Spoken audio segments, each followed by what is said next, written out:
भारत पाकिस्तान में पहलगाम आतंकी हमले के बाद जारी तनाव के बीच तुर्की ने पाकिस्तान को हथियार और गोला बारूद की सप्लाई करने के दावों का खंडन किया है। तुर्की ने अपनी सफाई में कहा है कि उसका विमान पाकिस्तान में हथियार सप्लाई करने के उद्देश्य से नहीं रुका था।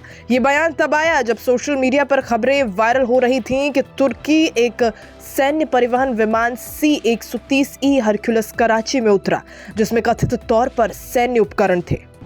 केवल ईंधन भरने के लिए रुका था विमान।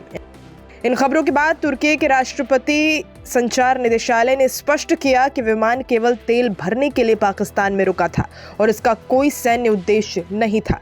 सोमवार 28 अप्रैल को अरब सागर के ऊपर उड़ान भरते हुए देखे गए इस विमान ने भारत पाकिस्तान के बीच तनावपूर्ण स्थिति के बीच व्यापक अटकलों को जन्म दिया। कुछ मीडिया रिपोर्ट्स ने दावा किया कि करीब 6 C-130E विमान पाकिस्तान में उतरे। हालांकि तुर्की ने इन दावों को निराधार बताया और कहा पाकिस्तान में कार्गो विमान केवल ईंधन भरने के लिए रुका था और फिर अपनी यात्रा पर आगे बढ़ गया। अधिकृत व्यक्तियों और संसाधनों के बयानों के बिना की गई अटकलों पर भरोसा नहीं करना चाहिए। तुर्की और पाकिस्तान के बीच रणनीतिक साझेदारी पिछले कुछ सालों से मजबूत हुई है। तुर्की पाकिस्तान को ड्रोन और अन्य सैन्य उपकरणों की आपूर्ति करने वाला दूसरा सबसे बड़ा देश है। फिर भी इस ताज़ा घटना में तुर्की ने स्पष्ट रूप से किसी भी सैन्य सहायता से इनकार किया है। ये घटना ऐसे समय में हुई है जब भारत और पाकिस्तान के बीच तनाव चरम पर है। तुर्की के एर्दोआन भी कर रहे अपील।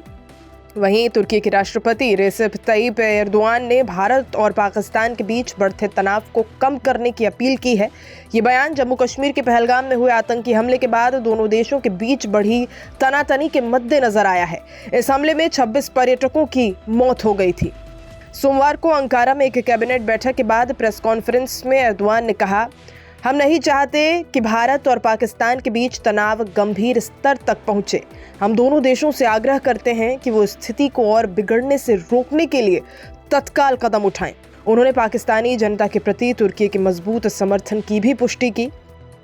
आपको बता दें, पहलगाम हमले के बाद भारत और पाकिस्तान के बीच सीमा पर तनाव बढ़ गया है। दोनों देशों ने एक दूसरे के खिलाफ जवाबी कार्रवाई की है, जिसमें राजनयिक संबंधों को कम करना, वीजा सेवाओं को निलंबित करना और व्यापारिक संबंधों को सीमित करना शामिल है।